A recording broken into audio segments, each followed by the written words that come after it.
A paz do Senhor a todos, amém? Que Deus abençoe, que o Senhor proporcione para a sua vida, para a sua família, dias de vitória, dias de gozo, dias de alegria, dias abençoados. E nós sabemos que para nós vivemos dias abençoados, nesses tempos, nesses finais dos tempos que estamos vivendo, só pode sair as bênçãos da mão do Senhor, amém? Queria compartilhar um texto para nós refletirmos nesta manhã. Está lá em 1 Crônicas, capítulo 19, capítulo inteiro. Eu queria que você lesse o texto. Eu vou ler um versículo só. Vou ler o versículo 13. Diz assim: Esforça-te e esforcemo-nos pelo nosso povo e pelas cidades do nosso Deus. E faça o Senhor o que parecer bem aos seus olhos. Queridos, nesse texto aqui, nós vamos, quando nós lemos ele, nós observamos que Davi estava desfrutando, havia subjugado, estava desfrutando de um momento de paz, um momento de tranquilidade, um momento de sujeição dos povos vizinhos ao redor de Jerusalém, estavam apaziguados. E um desses reis, um rei amonita que se chama Naás, ele veio a falecer. E agora o seu filho, Hanum, começa a governar. Né? Hanum começa a governar, ele herda o reino, o trono do seu pai. E os conselheiros de Hanum eram conselheiros maus. E os conselheiros de Davi eram conselheiros bons. E Davi tem no seu coração de prestar contilências, benevolência, de ser bondoso para com o rei Hanum, agora que está herdando. E envia mensageiros até os amonitas, ou seja, até Hanum. Quando esses mensageiros de Davi chegam lá, os conselheiros de Hanum, que eram perversos, eles dão um mau conselho para o rei. Eles falam assim: olha, você acha que Davi está enviando esses mensageiros aí para serem bondosos com você? Não. Não é não, assim não. Ele está enviando para ver a sua fragilidade, para espiar a terra. Talvez ele está querendo até colocar mais impostos, aumentar os tributos. Ou está querendo agora destruir-nos totalmente. E aí Hanum pega, raspa a barba daqueles mensageiros, corta as roupas deles na altura das coxas e manda eles embora envergonhados. Aquilo é como se fosse uma afronta, uma vergonha, né? Para um judeu naquela época, um judeu guerreiro, que fazia parte do exército de Davi, ter a barba raspada, as roupas rasgadas, andar em seminus pela rua, era uma vergonha, como para nós hoje em dia, você fazer uma visita e te largar nu no meio da rua, é uma vergonha. E aí Davi, ao ficar sabendo desta notícia, fala assim: deixa eles ali em Jericó, até que a barba dele volte a crescer, para que depois eles possam retornar para cá, sem que todo mundo vejam a vergonha e a humilhação que eles passaram. Só que isso gerou uma guerra, uma instabilidade entre os dois povos, entre Israel, entre Davi e entre Hanum, entre os amonitas.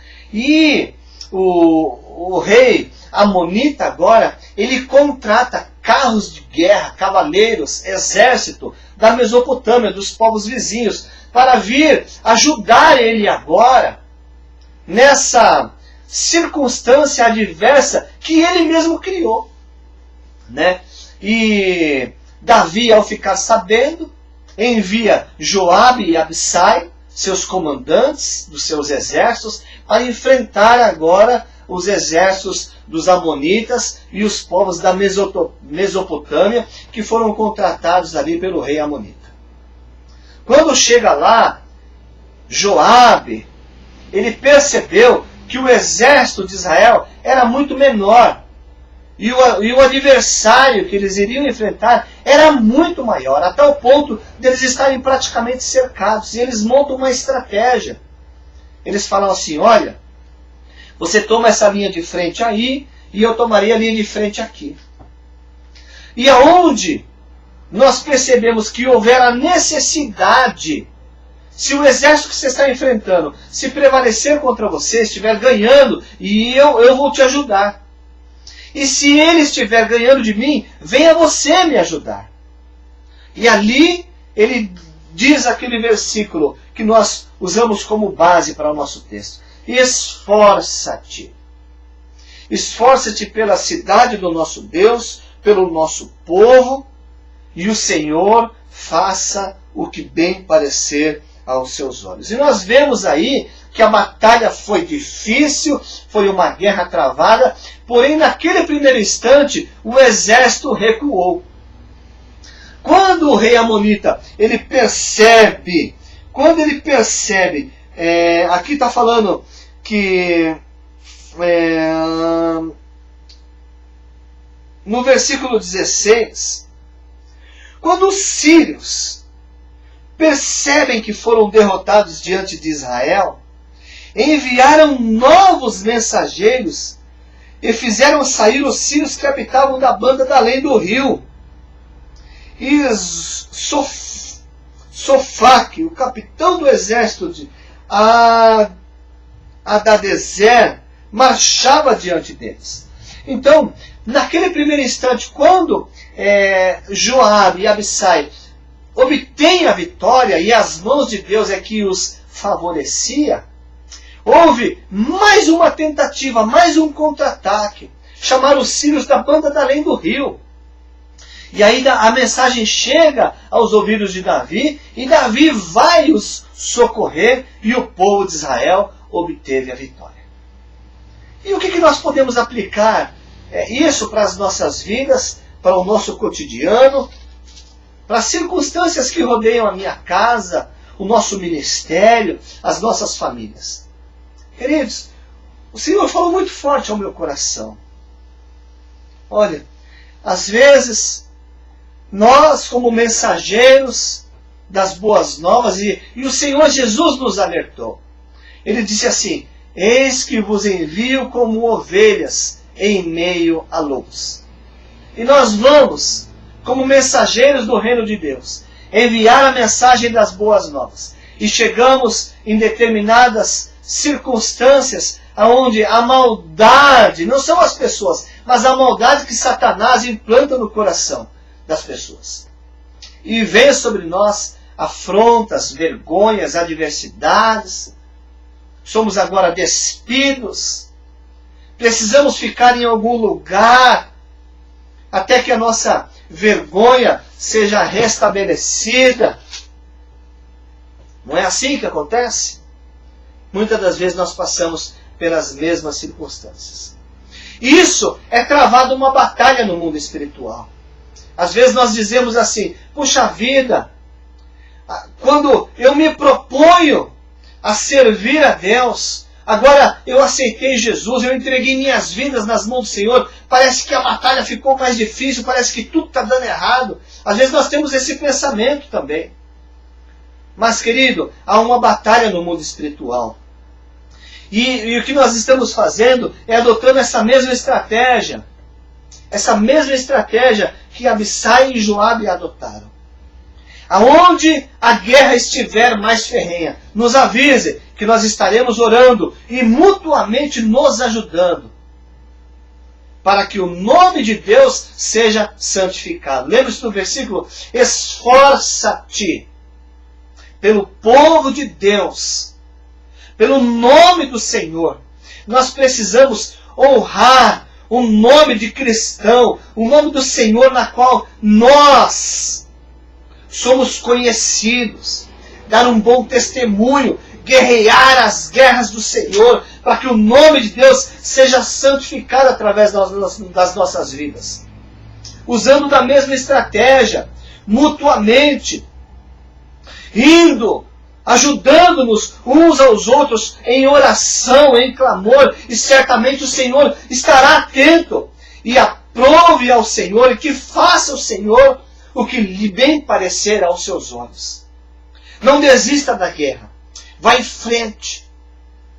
Não retroceda. Satanás é que tem que retroceder. É ele que tem que ceder o território. A igreja vai avançar.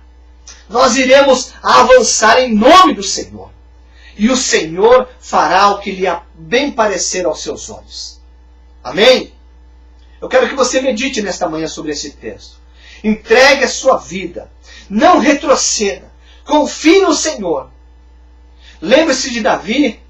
Davi, quando ele vai enfrentar Golias, ele diz assim: o meu Deus, o Deus que me levou da boca do leão e do urso. Por que ele falou isso?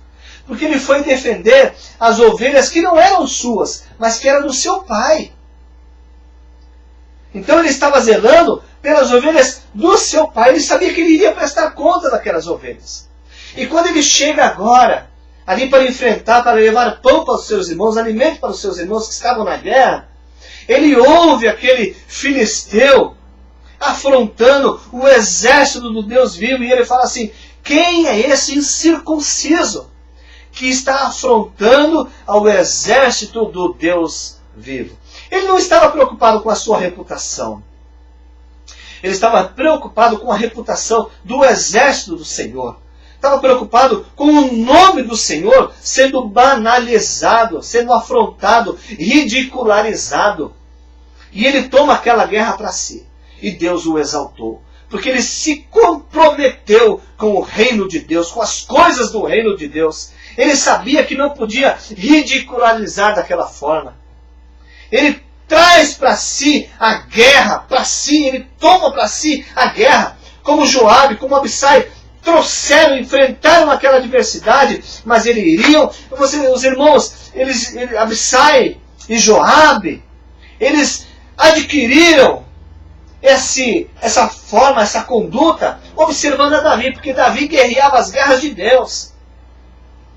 E eles enfrentam aquela guerra porque eles viram a mesma conduta no seu líder. E assim o seguiram. E Deus deu a vitória. Deus deu a vitória para eles. E se deu a vitória para eles, certamente dará para as nossas vidas. Então, somente se nós santificarmos o nome do Senhor. Permanecermos firmes, porque essa batalha não é nossa. Nós temos que ficar de pé e ver a mão do Senhor nos socorrer. Amém?